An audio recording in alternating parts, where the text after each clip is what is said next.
Ever Let the Fancy Roam by Loganberry. Read by Loganberry. Fancy Pants wandered into the kitchen and made himself an afternoon bite. It was nothing more remarkable than a straightforward daffodil and chive sandwich, but it would serve.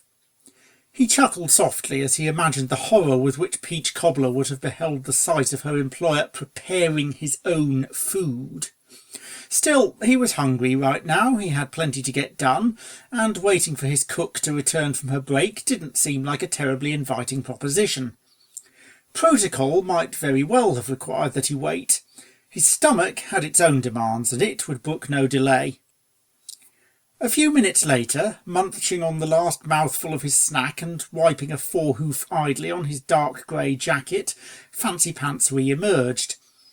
He moved with a little more purpose now as he headed for the blue drawing-room. He stopped for a moment by one of the discreetly expensive antique mirrors that Fleur had installed here and there around the mansion, and brushed a few stray crumbs out of his moustache. He was careful to catch them all, depositing them in a nearby bin before they could soil the spotless navy blue carpet that caressed his immaculately groomed hooves.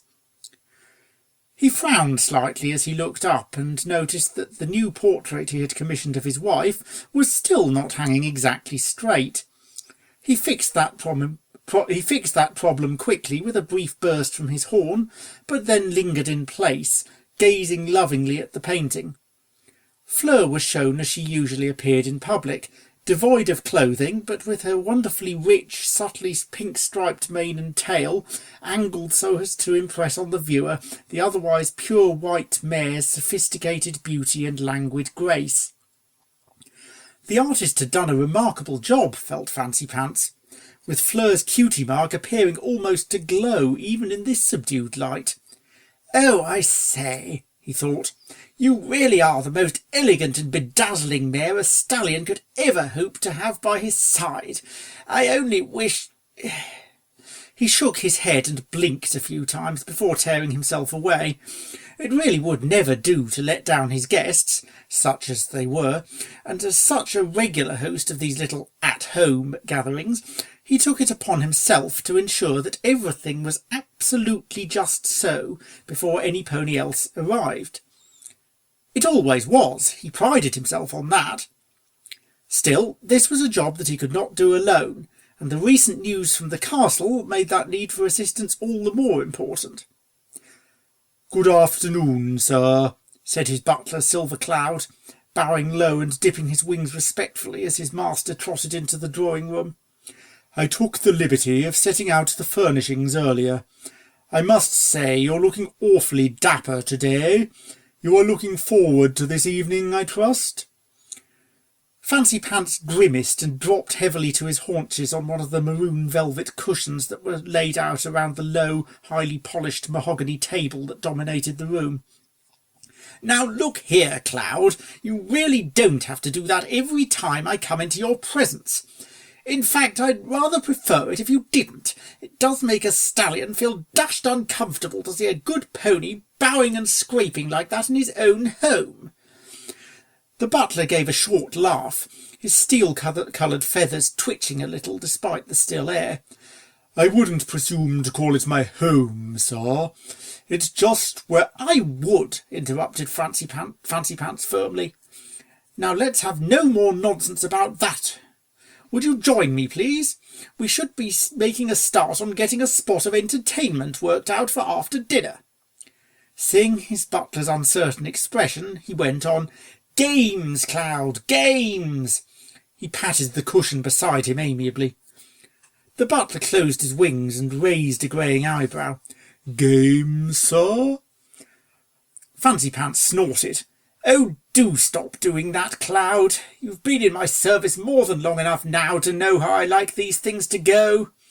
Perfectly ghastly affairs, of course, but regrettably one does have one's responsibilities if one wishes to keep one's position intact in the social whirl. At least a few games and whatnot may add a little piquancy to the proceedings, which, quite frankly, is something they could sorely do with. Now do be a good fellow and sit down here with me, won't you?" Silver Cloud perched awkwardly on the cushion Fancy Pants had patted, fidgeting with his black short-cropped mane and seeming entirely ill at ease. Nevertheless, he waited politely for his master to speak. "Capital," said Fancy Pants, rubbing his forehoofs together. "Let's get down to the nitty-gritty. Unfortunately, my wife will not be joining us tonight, as she has been unavoidably detained at the castle. She's taken a bit of a tumble and badly bruised a hock, I understand. A royal guard came to the door with a message a little while ago, and I told him to pass my compliments to Celestia and let Fleur know I have heard the news. She's going to be perfectly all right, and she gave strict instructions to the guard that I not go and fuss about up there. But, oh, what is it this time, Cloud?" Silver somewhat hesitantly answered, "Well, far be it from a humble servant to criticise you, sir, but you really ought to have allowed me to have answered the front door for you. It's not at all seemly for the master of a house to lower himself to such an extent." Fancy Pants removed his monocle, breathed on it, wiped it on his sleeve, and replaced it carefully in position before replying, "Then I dare say I shall just have to come to terms with being the most unseemly stallion in Canterlot society." "Oh, perish the thought!" cried the butler, just a little too loudly, his eyes wide with horror. "Who could ever say such things about the finest gentle stallion in all Equestria?" Fancy Pants said smoothly, "Jet Set and Upper Crust could, and they very often do, or so Celestia tells me. They've never been quite the same since that little affair with Miss Rarity, and the other charming fillies who came up to town from Ponyville the year before last. And then when I took on a Pegasus pony as my butler, I thought they'd burst with indignation." A tinge of amusement crept into his voice as he added, "I really am the absolute end, aren't I? I don't know how I can bear to show my face around Canterlot these days." There was silence in the room for a while. The grandfather clock in the far corner ticked inexorably onwards, and the patterns of light and shade on the smoothly painted light blue walls inched their way through their daily routine. Fancy Pants sat calmly, his pale azure eyes half closed, breathing deeply and steadily. Silver Cloud picked at his hooves and twitched his ears rapidly, his own eyes darting unevenly around the room. From somewhere came the faint buzz of a fly trying to find its way into the rear gardens through the closed French windows. At length the unicorn spoke again. "Oh, this will never do." Fancy Pants cracked his hoof joints and sighed. "Amusing as it would doubtless be to see Jet Set's expression when confronted with an entirely empty drawing-room, I suppose we can't really go telling our guests that they will have to sort out their own entertainment tonight. Some of the younger chaps might have their own ideas, and I'm not really sure I'm quite the stallion for foolish games of charades, what?" "You could play pin the tailcoat on the pony, sir," suggested Silver. This intervention brought a slight yet distinct hardening of his superior's expression. "That will do, Cloud," said Fancy Pants a little sharply. The butler reddened slightly and lowered his head. "My apologies, sir. Please do continue." Mused Fancy Pants, his expression mild once more. "Belle Epoque and Beau Monde will be visiting us tonight.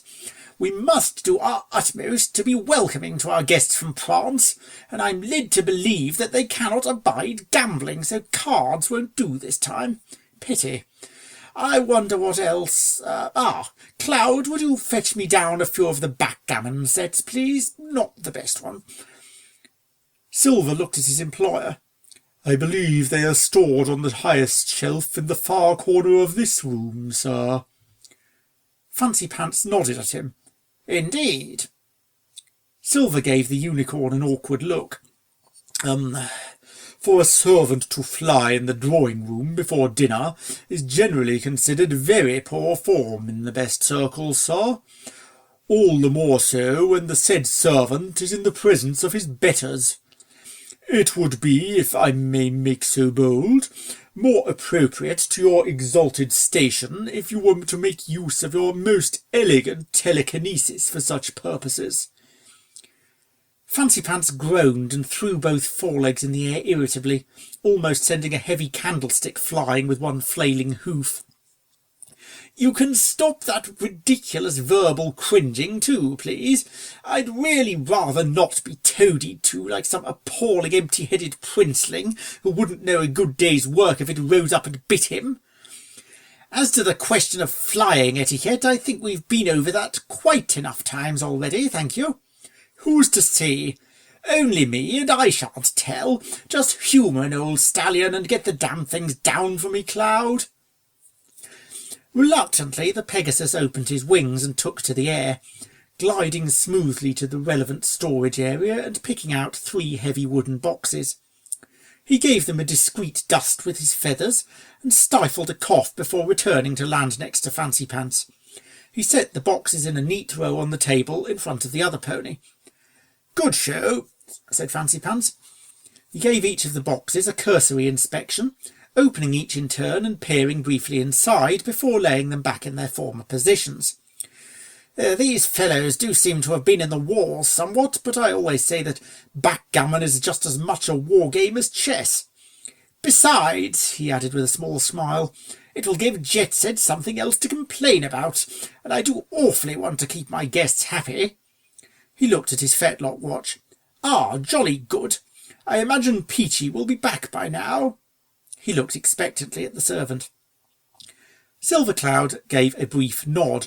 "I shall send to Mrs. Cobbler for tea and biscuits at once, sir." He walked over to a small control panel by the door and pressed a switch. The surround lit up and a tiny bell rang. Silver turned back to Fancy Pants. "Will you be taking your tea on the terrace today, sir?" Fancy Pants looked up, holding a moistened white handkerchief, which bore his monogrammed initials in one corner, but which had clearly seen better days.